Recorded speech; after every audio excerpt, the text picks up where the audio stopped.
Hey, everybody, and welcome back to another installment of the Offset Podcast. And this week, we're talking about color education, what you need to know and who you need to learn it from. Stay tuned.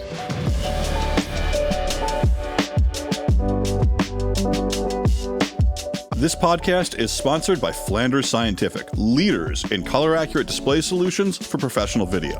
Whether you're a colorist, an editor, a DIT, or a broadcast engineer, Flanders Scientific has a professional display solution to meet your needs. Learn more at flandersscientific.com. Hey, everybody, welcome back to another episode of the Offset Podcast. I am one of your hosts, Robbie Carmen, and with me, as always, is Joey Deanna. Hey, Joey, how are you doing, buddy? Hey, everyone. Joey, so today I want to take a look at something that we've been skirting around, I think discussing on some levels because we weren't quite sure how to frame it, and that was the idea of sort of color education. You know, the concept of learning what the buttons do, how to use the buttons in context, the creative part about that, and then maybe you could even argue a little bit of like the business practices that go on in terms of running a color business.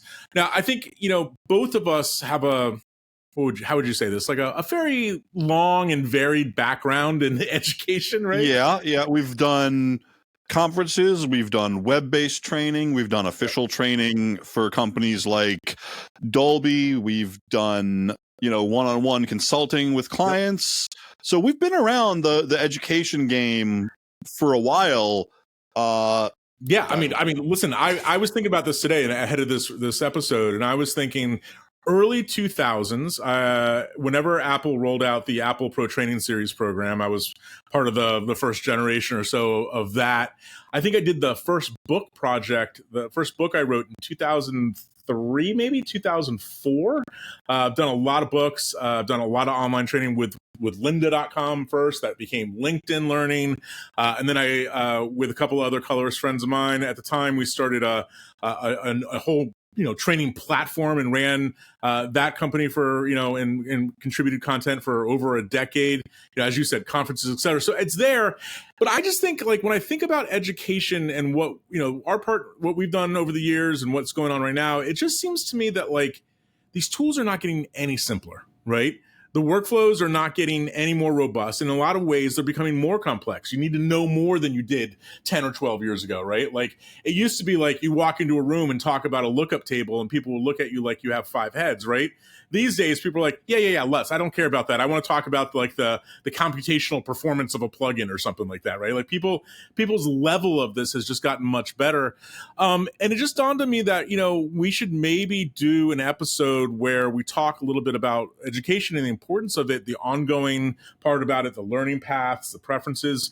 But listen, man, we talk a lot about this stuff. We teach it a lot, but there's plenty of other people out there in the world who are doing an incredible job teaching. And I have, over the past, I would say 6, 7, 8 years, probably been the most impressed by our good friend Cullen Kelly, Cullen Kelly Color, say that 5 times fast, he's a colorist, he's a developer, he's an educator, he's a speaker, he's all the things that you can do in that world. And it just so happens that we reached out to Cullen and said, hey bud, can we get you on the show? And here he is. Welcome, Cullen. How are you, buddy? What's up, guys? I'm doing great. I'm glad to be here. Thanks for having me. Oh, no worries, man. We're stoked to have you. Just a quick aside for all of our audience, our viewers. I was lucky to meet Cullen probably about a decade or so ago, and he was at the time working as a colorist in Austin, Texas. That's where you're from originally, right? Austin, Dallas, way back when, but spent a lot of time gotcha. in Austin as well. Yeah. Yeah. And, there was something when you meet somebody, you're just like, that guy's on to something. And I kind of I didn't quite know what it was at the time, but I was like, there's something about this guy. And flash forward, a decade or so, you're kind of running your own little color empire, if you will, right? Like you got your hands in a lot of little things, right? You're doing grades for big time clients. You're, running your own community with, hundreds, if not thousands of members now who have taken your classes and courses and, kind of followed your sort of your zeitgeist of color education. You've, gotten into the development game. I think a lot of people probably know you from all your amazing DCTL work over the years. But like even now, you're jumping into like the next level of that, right? Doing your own program. I know you have like a couple plugins that you're developing. Contour comes to mind as one that's out there right now. And then sometimes somewhere in that whole mix, you're finding time to be a dad, be a husband, all that kind of stuff. Also, very, very big congratulations. You just became an associate of the ASC. Is that correct? That's right. Yeah. Thank you very much. Appreciate that. Man, that's super impressive. And for those of you who don't know, this is like, it's a pretty hard club to get into, right? You have to have proven yourself to a lot of very high-end practitioners, DPs, technical people, or whatever. And so Cullen has that in spades, man. But again, we can't thank you enough for coming on today and talking to us. I want to begin our conversation a little bit about just if you give people your quick backstory. How did you go from I'm a colorist to now, hey, I want to be involved in education. I want to be involved in development. What did that path look like for you? Gosh, there's so many different like moments in that story that I could call out that kind of like pivoted the path a little bit left or right of just like being a colorist in the chair all day, every day. But one of the big ones that comes to mind is like, I've been on my own for like a lot of my career and just having to figure stuff out. In fact, like one of my, I think the first time this may not have been the first time we met, but the first time that like one of the first experiences I remember having with you, Robbie, was going to NAB, like, gosh, however many years ago, like 10 plus years ago, and really wanting to learn more and like knowing like, hey, if I want to learn more from the people who know this stuff, who are sharing it, I need to be in this room. So like I scraped together like a Southwest, like airplane ticket to get to NAB and to join for post-production world. So I was like, very, very hungry for knowledge. But what comes to mind thinking about where my path has gone is as I started to get access to that knowledge and find people who were willing to share or who I could sort of just keep nudging until they would tell me what I wanted to know. One of those big moments for me was when I actually went to work at a post house and I wasn't the only colorist. I wasn't running my own business. And somewhere along at that point in the journey, when I started to I feel like I was getting like, I'm getting LUTs like from these other post houses and getting insights from people who are working on big movies and with big colorists. One of the things that really occurred to me is like all at once, like, wow, this is so cool. Like not all this knowledge is expected and it's not all stuff I would have guessed. But the other thing is I was like, dude, this is just knowledge. Like, why was it that hard to get? Like I was equipped to understand this. I was excited to understand this 5 years ago in some cases. Like, why did it take that long?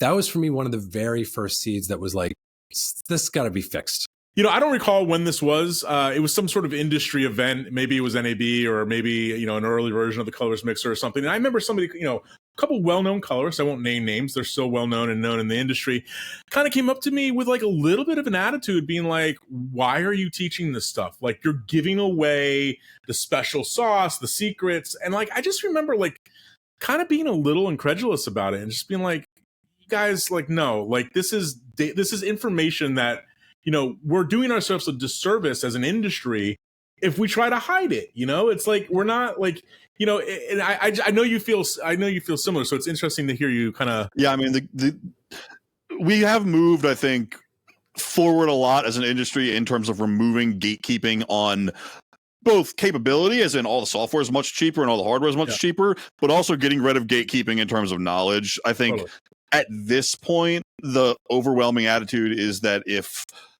someone's hiring you because you know a secret that you probably are not well positioned in your career, I don't feel threatened by somebody else learning what I just learned or I learned a year ago or whenever.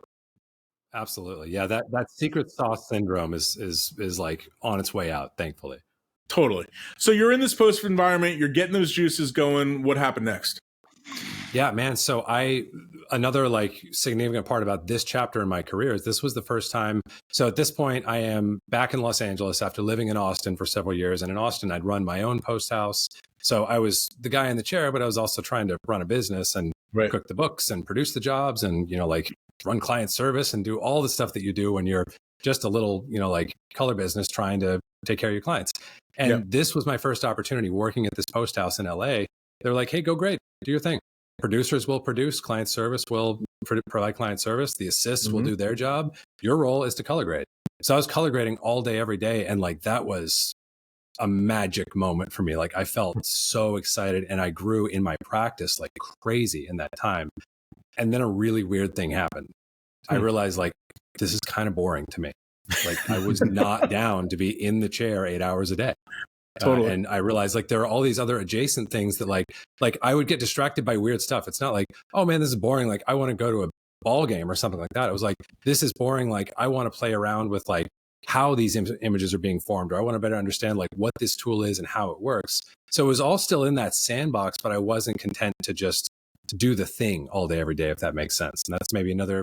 Dude, it's I've never heard somebody say it so articulate, but I agree. I've always explained that feeling as kind of like a circular one thing feeding the other kind of round robin kind of thing, right? Where it's like, okay, well, I do the creative work to give me the cachet to be able to speak and talk about it, right? Which then gives me the cachet to do other book projects, education projects, and it kind of all feeds each other. And I think that feeling of, it's hard for us as colorists too, right? Like, especially if you're working on similar genres all day, it's pretty easy to be like, yep, just another day, lift game again, saturation, next shot, right? And you're plowing through 1,500 shot timelines. You need something in your life to kind of give you a little peek at that other side, right? It sounds like getting into education, doing the development stuff was kind of that for you. Yeah. Yeah, absolutely. I mean, this was around this, like right in the same time period. This is probably like, I don't remember when it was. I think probably Resolve 16 was when the DCTL thing came out. Yeah. That was another like ingredient in this dish I didn't know I was making yet. Like that, like literally clapped me back to being like 8 or 9 years old and programming in QBasic. And I was like, dude, this is like incredible. Like I just got completely obsessed by that dimension of it, and that became like one of the main, like, okay, I'm tired of grading, I want to do this other grading related thing. Like DCTL became kind of the number one pivot, and then that started adding to the pie as well. No, QBasic was legit though. Come on. Okay, dude. Yeah, that was serious stuff. So flash forward a few years, obviously, you have worked hard at all of these angles in your life, the creative and the technical and the stuff. Let's talk about the community one for a second, because it seems to me like a pretty natural transition to go like, hey, I'm a practitioner, I'm a colorist, I'm doing this. And then the adjacent stuff, like I want to figure out how the tools work. Great. So you research color science and stuff, and we'll get into that in a minute. And then you start getting into programming. Cool. You're making tools now. But like, that seems like a fairly far jump from to make it to like, nope, now I'm building a community. I want other people to get up to speed. Like, did you always have it's a way for to say it, like, did you always have the passion to like kind of see other people win, have them sort of gronk it, learn it, and go, oh, they're sort of their aha moments with that kind of stuff? Or did that just kind of happen by like a byproduct of doing what you were doing? You know where that passion came from? It came from my own experience of being like I started to grasp at this a minute ago, I think, when I was like, look, by the time I started laying hands on the knowledge I'd been seeking, right? Of like, this is how high-end movies are graded, or this is like, these are practices that a lot of high-end colorists use, or that most high-end colorists you're not going to see use. Well, like whatever those pieces were, getting that knowledge and being like, oh my gosh, like feeling like my thirst quenched on one hand, but then on the other hand, being like really frustrated. So I'm like, the only reason I didn't have this 5 years ago was because no one would give it to me. It's not that I wasn't ready to receive it. It's like, like I think about music a lot. I think there's a lot of overlap there. And I know, Robbie, you're a musician. Like when you're playing guitar or any instrument, there are things where you're like, okay, cool. I just mastered this skill or this little like piece of dexterity with my instrument that like I wasn't ready for 6 months ago. So that's cool. I'm leveling up. This wasn't that. This was like, dude, you were ready. Just no one would give it to you. And it was because they had this mislaid notion of secret sauce protecting their ability to thrive. That's a great, the music analogy is another good one.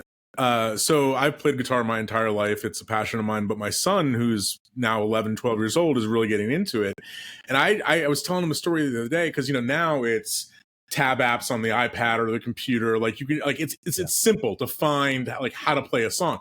And I was trying to express to him, I was like, dude, when I was a kid, like I had to get like Guitar Player, wait for it every month. And then in the back of a Guitar Player, it was like 2 songs of, it was like a Van Halen song and like a Rat song. And I'm like, that's all you got. And like, you had to learn how to play it, right? Right, exactly. That's what I get to learn this month. So it was very sequestered like that. The rat song is all you need. Come on. Right, Yeah. right, Learn that exactly. twice. So if I can interpret what you just said, then you had this passion for like, hey, I wanted this knowledge, and then it kind of just landed in my lap. Is running a community and doing what you do now, is that like the manifestation of that? You're trying to give other people like, hey, do it with it what you will, but I don't want this knowledge gap to be like a deal breaker for your creativity. Is that kind of the motivation behind it? 100%. If anyone shows up with the level of like passion and intention that I had when I needed that knowledge, they should have access to it. And I feel personally responsible for making sure that happens. Excellent. Well, we'll get back into the community stuff in more detail in a second. I wanted to kind of talk a little bit about kind of the general areas of education that I see for us needing to know in the color world, post-production, et cetera, and get your perspective on them. Because I think one of the things that Joey and I get accused of is maybe too strong, but I think we're definitely biased for is like the technical side of it, right? Like we're, very heavily like the ones and zeros, like the signal, whatever. And I think that's kind of where I want to start, sort of like the kind of the science of color, right? Like, in your opinion, how important is it for somebody who's getting into this, maybe somebody in your community, to really grasp like human visual system, right? Like how, like visual science works, like, CIE diagrams, 1931, like what role does that stuff and its importance do you think it plays into getting up to speed and being able to master the craft? How important is it? Yeah, it's a great question. It really speaks to the fact that like almost as soon as you get into the room, when you start learning color, it appears that there are like these 20 different corridors that lead very different directions of like, oh, I could get into gear, I could get into image science, I could get into grading, I could get into tools, get into LUTs, like get into client collaboration, get into like how to sell myself as a professional, like all these things that ultimately converge, but they feel very different, opposed at the beginning, right? Yep. So like the thing that I always like to apply there, like you guys can vouch for this, the challenging thing, the cool thing, but also the challenging thing is the answer is like, there's not a single one of those hallways you could walk down and be like, I'm mad that I did that. Like, are you guys mad at an inch of the expertise you have in like the most like esoteric aspects of display technology? No. It serves you, right? In your profession. I'm same way. Like there's nothing I've ever learned in any of the lanes that we just like made a quick index of. And I'm like, oh man, what a waste of time that was. So I think the better question becomes, and it's a question you can continuously ask yourself, where are you currently constrained? At the moment, what is your weakest point? What is stopping you from attaining whatever you want next in your career, which is also personal and depends on the practitioner. Totally. But if you can ask the question and answer it, okay, like I'm really suffering because I don't understand look development and the powerful role it can play in my process. All right, you better go learn look dev. I'm constrained because I just haven't looked at enough images. Like I just don't know what makes a beautiful, well-reproduced image. Okay, that's where you need to focus. So like that theory of like looking, it's a whole principle that has really impacted my life as I've come to understand it, like the theory of constraint. Like you look for where you're constrained and then you relieve that bottleneck aggressively until it is no longer a constraint. And then you look for the next one. Well, let me ask it in a slightly different way, because I mean, I think I understand what you're saying. I think that there's a level of conversantness that needs to happen for people. Like if I'm going to have a discussion about, something technical in the color world, I'm probably going to, have to be somewhat familiar with a CIE diagram or like a volumetric graph or something like that. I guess my question is like, there's conversant and like base knowledge, and then there's like going the level deep. Like we had a call a podcast episode, I don't know, maybe about 6 months ago, where we were talking to Nate McFarland from Dolby, and he went to RIT and did the whole image program there, and really knows the depth of it. And I asked him a question like, well, like, do I need to know like all the matrix math and like Fourier transforms and all that kind of stuff? And he's like, if you want, like, I guess from your perspective, you obviously can go deep on that kind of science of color, but to be like a valued member of our community, to be a good practitioner, how deep does one need to go with that stuff? I get the blockage, I get the roadblock thing that you're talking about, but like, just like when you're teaching somebody, do you like harp on this stuff? Like, no, you need to know some baseline color science to really be successful.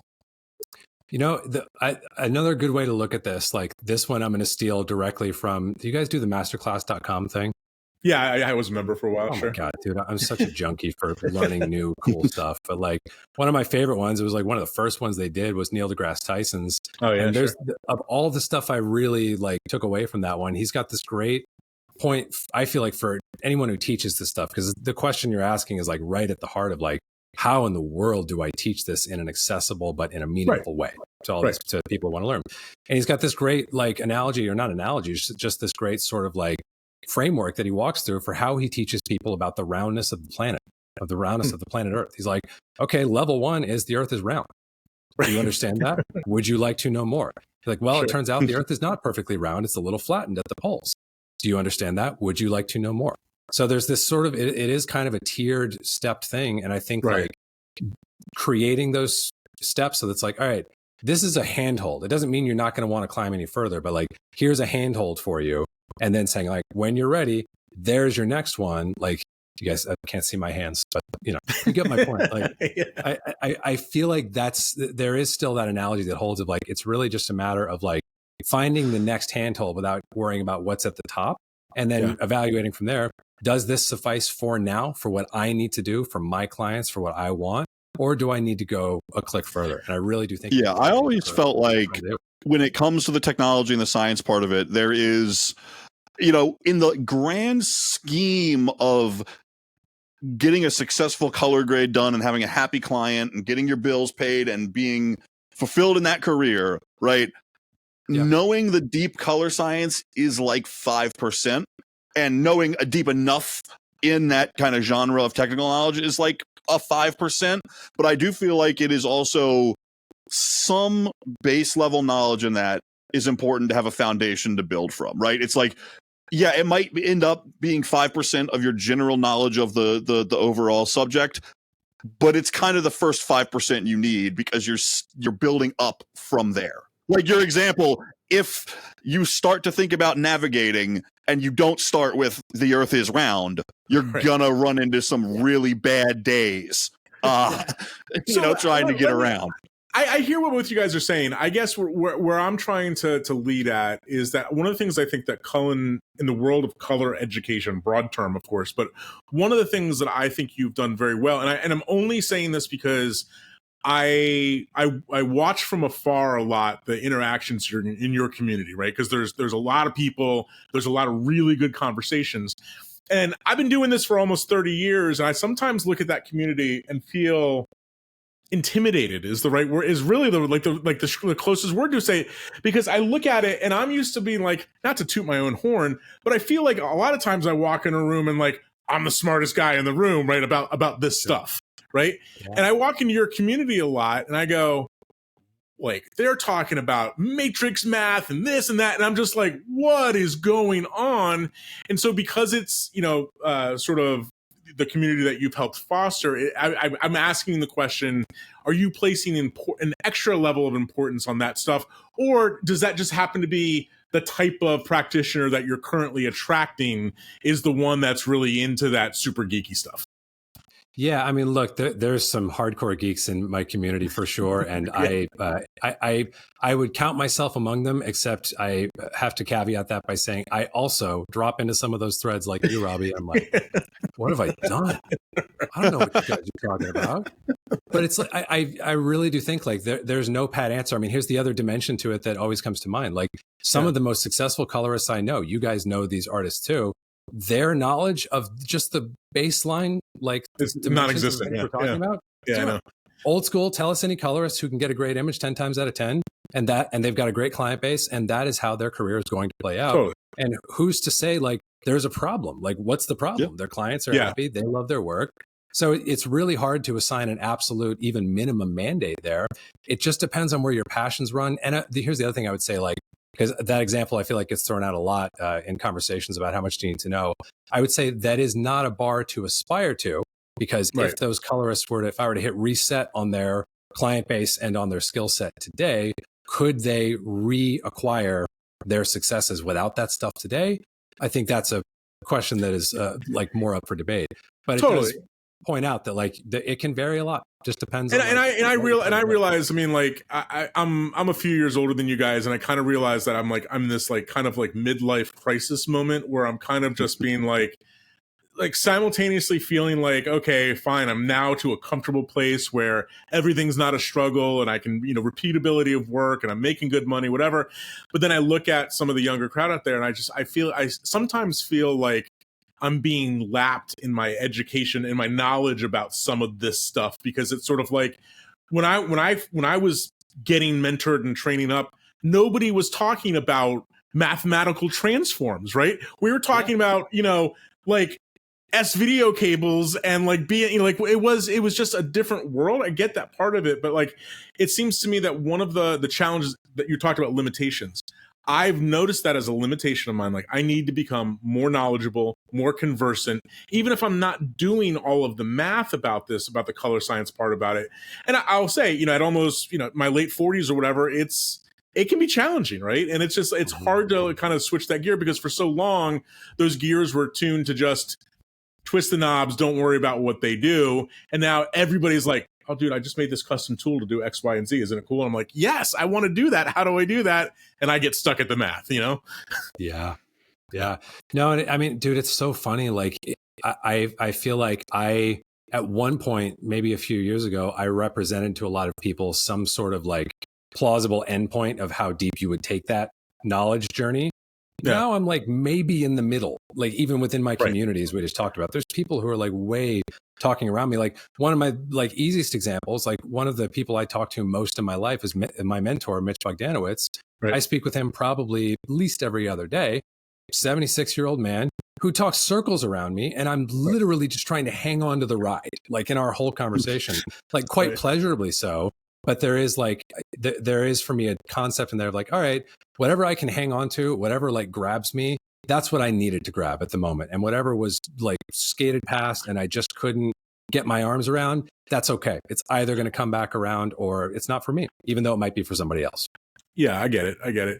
Well, one last question about sort of this color science stuff, the background. What did you do? Because obviously, I mean, maybe you were born with an innate knowledge of how this all works, but like, what did you find as valuable reason? I mean, obviously, your relationships with other color scientists, as you just mentioned, is a big deal. Like, obviously, that's a leapfrog to your knowledge, having direct access to people who have that background. But where did you go? What did you do to improve this knowledge of, no, like this is how, everything from, emulsion layers on the film stock work to this is how the math and a transform works. Like what resources were you using and looking at to like get up to where you are now? Yeah. It's funny. Like it's even like when I was learning this stuff, like we're in such a different moment now in terms of like availability and volume of like knowledge and like information in this area. Yeah. When I was doing it, it was available, but only in limited portions. Like I can remember like the handful of resources that really fed me for like the first year or two. They were patent filings from Dr. Mitch Bogdanowicz. I can't tell you how many of his patent filings I read just trying to understand film and its intentions and its mechanisms. They were posts on ACES Central. And the other huge one that like, I think this finally went down and I grabbed it as a PDF beforehand, thankfully, the ARRI DI companion. Do you remember this thing? Yeah, sure. Rendell, like a great image scientist. This thing, like it was just meant, like ARRI published it like, as a way of documenting like how their cameras and how their scanners and stuff work. But it ends up being like this incredibly great contextual tour through basic image science and the way it touches in these different areas of the process. So for me, it was less like there was enough for me to find resources, but not so much that I was like, oh my gosh, where do I go from here? Yeah, that's more where I am now. I've got like a backlog of PDFs and like a bunch of books and stuff that I got to go read that I'm behind on. But when I was learning this stuff, it was more like it was kind of like your Guitar Player Monthly thing of like, all right, I'm learning these 2 songs this month because that's what's available. Well, it's funny because like Joey, for example, Joey can sit with a white paper. Like, Joey has like, Charles Poynton books sitting on his coffee table that he reads for like, light reading before he goes to bed. Like, I've always looked at that stuff and gone, there is a layer that I'm missing to get to there. right? Like I'm sort of like what I admire in people like you, Nick, you mentioned Ace Essential, so just jogged his name. Nick Shaw is another great example of somebody who can do this. I think is like that conversant. Like if you're with Dr. Bogdanowicz, like you're having one set of discussions with a certain vocabulary. If you're talking to your students, you're having another discussion with a different set of vocabulary. Like, so I guess the last question I'll have on this is, how do you modulate that? And like, especially for your community with people of varying skill levels, how do you modulate those discussions to where the new person can get it and the person who might be a little more advanced can kind of get it? How does that translation work back and forth? Yeah, it's a great question, and it's one I ask myself all the time. And my short answer there would be imperfectly. Like, I know that I don't calibrate down like sufficiently for beginners all the time. I think my biggest secret weapon there that like at least works for me, like anytime I'm learning something, the sort of like the context I try to give to other people or the experience I try to give to other people, like when I'm learning something, I need context and I need repetition. Those are the things that unlock it for me. So like, even like Dr. Poynton's books is a great example. I can't read Dr. Poynton's books without needing a reason to read that chapter of Dr. Poynton's book because I'm working on a problem. You're a reference for it. Yeah, exactly. Like without that, I will never get it. The other thing that's just mandatory for me, you're going to have to repeat it to me. Like Dr. Bogdanowicz knows this from all of our like hundreds of hours of phone calls. You're going to have to repeat it to me like 8 or 9 or 10 times. That's the one that comes to mind when I talk about this, because like I don't make a ton of conscious effort to calibrate my vocabulary down. Like I still use the terminology that I do. I just try to take the time to define, and I repeat it like crazy so that if you've hung out for me for 2 or 3 of my like YouTube live sessions, you've heard these terms before because it's the same ones I'm using week in and week out. Yeah. So there's kind of an indoctrination just by, like repetition, if that makes sense.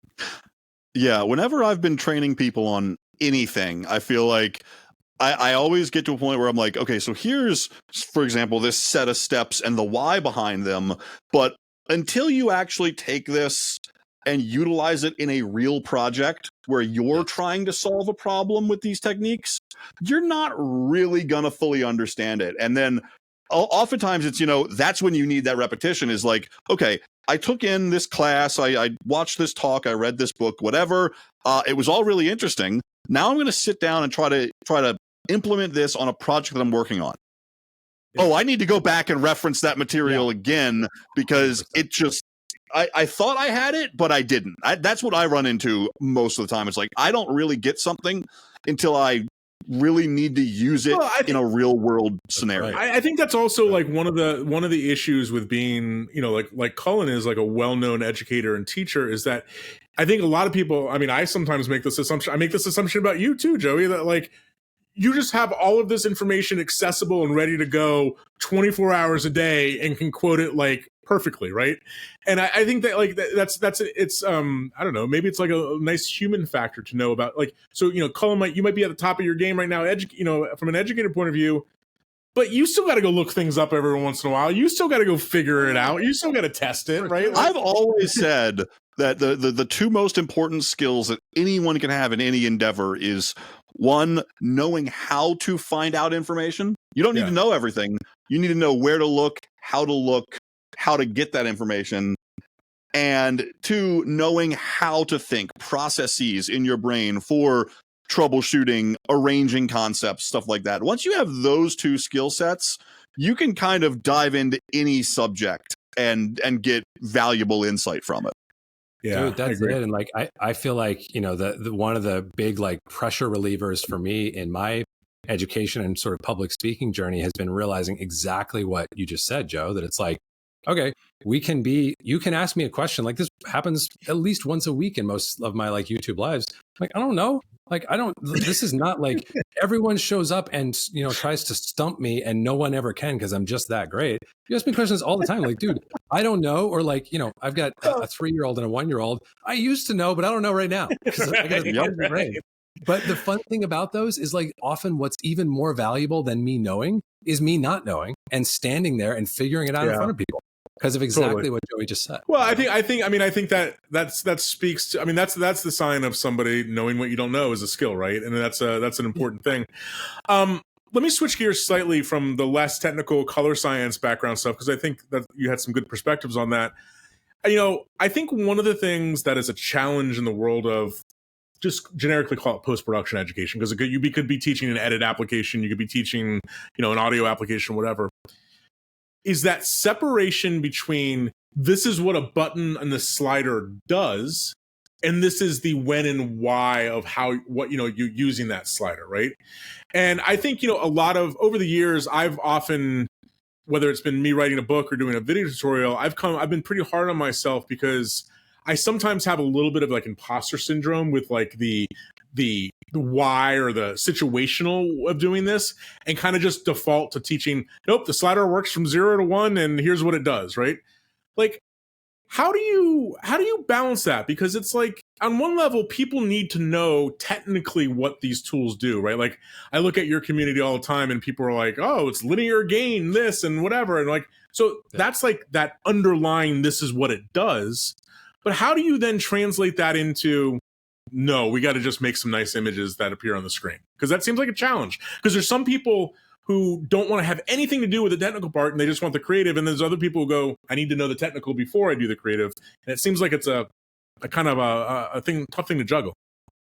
Yeah, it's kind of like two opposite ways into solving the same problem, for sure. And I think like one of my ideas that I've held for a long time is, if you're just approaching kind of from the outside in of like, all right, I just need to use these to make that look good, that's a pretty low bar. It's kind of like my other favorite analogy in this stuff is golf. Like, people love to say when you hit a weird shot in golf, but somehow it trickles up close to the hole, you're like, hey, if there's no picture on the scorecard, that works, Right. You could apply the same logic with color grading. The problem is like your confidence, your consistency, your efficiency, your repeatability. None of those things convey with that, oh, figured it out type of approach. That's why, like, one of my this is probably where the core of my sort of geeky bias originates, is like, I am a big emphasizer of principles over like their implementation. Right. Yeah, exactly. Sure. You can change the way they're applied. If you understand the principle, you can be told like, hey, like there's, like police tape around those tools today for some reason, for some workflow or other reason, or it's broken and this new build. Like, okay, cool. I already know what I'm trying to do. I'm just going to I know what hammers look like, even if I can't use that hammer, Yeah, I've always said, but my general thought on that is that if any way I can abstract the software out of my thinking process, that's a good thing to do, right? For sure. You should be able to, your goal, I shouldn't say you should be able to, that's kind of a ridiculous standard to hold anyone to. Your goal, I think, in dealing with creative tools is to know what you want to create and then figure out how to utilize the tool to most efficiently do that. I don't like when people say, oh, I'm a Resolve colorist, I'm a Baselight colorist, I'm a Premiere editor, I'm an Avid editor. No, if you're a really good editor, you're thinking about things like timing and pacing and sound and stuff like that.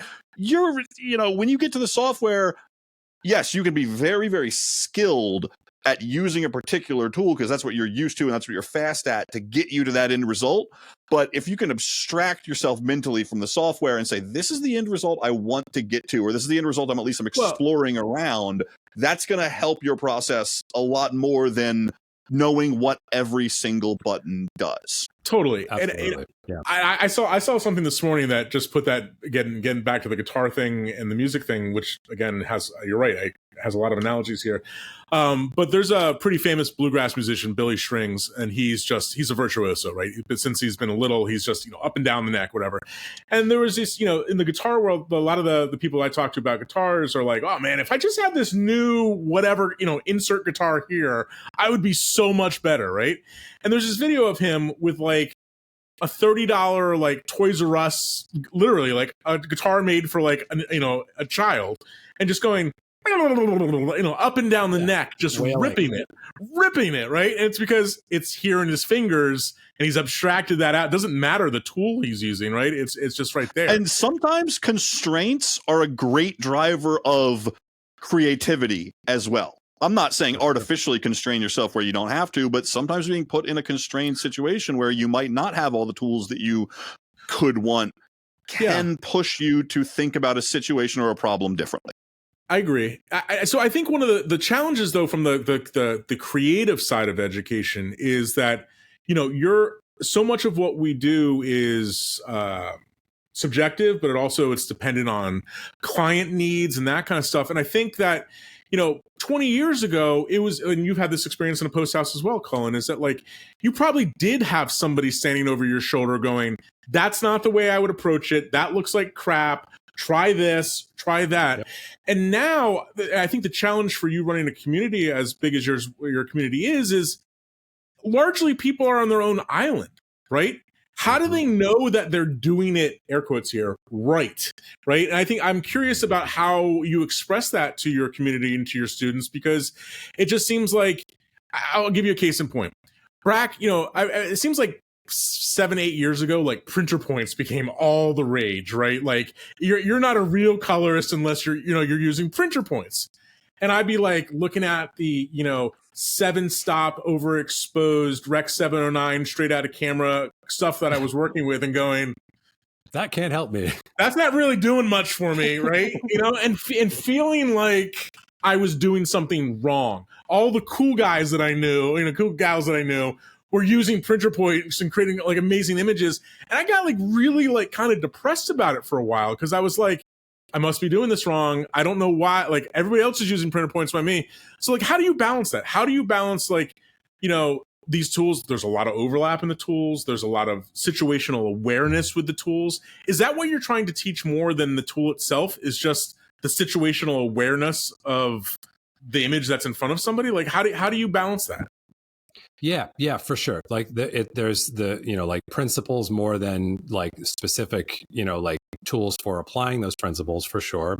And then there's other, like it's principles, not just in terms of like, what should you be trying to do at what point in your process, sort of like visually and conceptually, but there's also other principles from my book, The Colorist 10 Commandments, that I go back to over and over again. So like an example would be greatest gains for least effort. So like if I can get it done with a simpler, faster tool, that is inherently superior. Even if the other tool can do it, it would be wrong of me in an ideal situation to pick the slower tool, right? Yeah. The other one is, like I'm looking for cost free. So like there are tools that can do exactly what I want, but then they will demand compensation that I have to go in and compensate for. And then those tools demand, and you can get into that compensation loop that I know you guys know really well. Yep. So like those are some of the other sort of bounding concepts that help me to narrow from like, all right, at the start, maybe there's 12 candidate tools that would be a reasonable like thing for me to reach for. By the time you start to apply these very simple concepts that I feel like have great breadth, it gets down to like one or two. And then I'm like, I don't know, pick one and be consistent with it. Yeah. Okay. And I think we'll wrap up this part because we're going to do 2 parts with you here. I guess big picture stuff I want to wrap up with, one of the challenges that I see in color education is, there's a trend of, whether you want to call it clickbaity or whatever, of like, here's a look, let's break it down. Right. Versus, nope. You're probably, I'm venturing to guess, probably, 9.5 out of 10 of your students are not doing, the next, huge tentpole feature, right? So like, what value as an educator, how do you balance out the perfect ideal situation kind of thing versus like people's real world scenarios? Because what I get frustrated with, and we'll talk about this more in part 2, is I get frustrated with the YouTube type educator who is like parked on a single frame, breaking down, a bajillion-dollar feature and going, you too can have this for your crappy reality show, right? Like it's not germane. So how do you balance that out? Like, do you feel like there's value in showing good quality footage and bad quality footage? Do you feel like variance is the name of the game when you're trying to learn these tools and techniques? Like, how do you balance that out? Yeah, it's a great question. And again, like like one asked by someone who's done a lot of education, obviously, because it's the stuff we think about. Right. So I think for me, like one of the core values that I seek when I'm deciding, am I going to teach this? Like there are plenty of things that I do, plenty of things that I know that I'm not going to prioritize teaching in tomorrow's YouTube video. And one of the ways that I decide, okay, what goes to the front of the line, what goes to the middle, and what's like, that may not ever go in a YouTube video. Right. The big word that comes to mind for me is robustness. Like I want to teach things that whether you're grading, like burned up 709 footage or whether you're grading, exquisite, like cinema lens, cinema camera type of stuff, the principles will hold.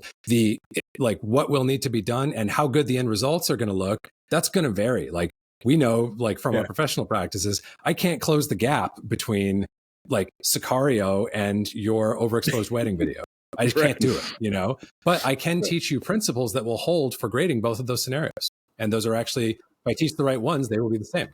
Totally. I mean, I always think about that situation being like, okay, I see these people on various web platforms teaching this stuff. And oh my God, that looks gorgeous. But first of all, it's a single frame, right? Like one of the problems that I have with a lot of modern color education is that nobody is you do quite a bit of this, but on the whole, nobody is really teaching shot to shot workflow and matching and all. It's like, because it's hard to show. It's hard to show in a video. Let me take these 400 shots and show you how they're all cohesive.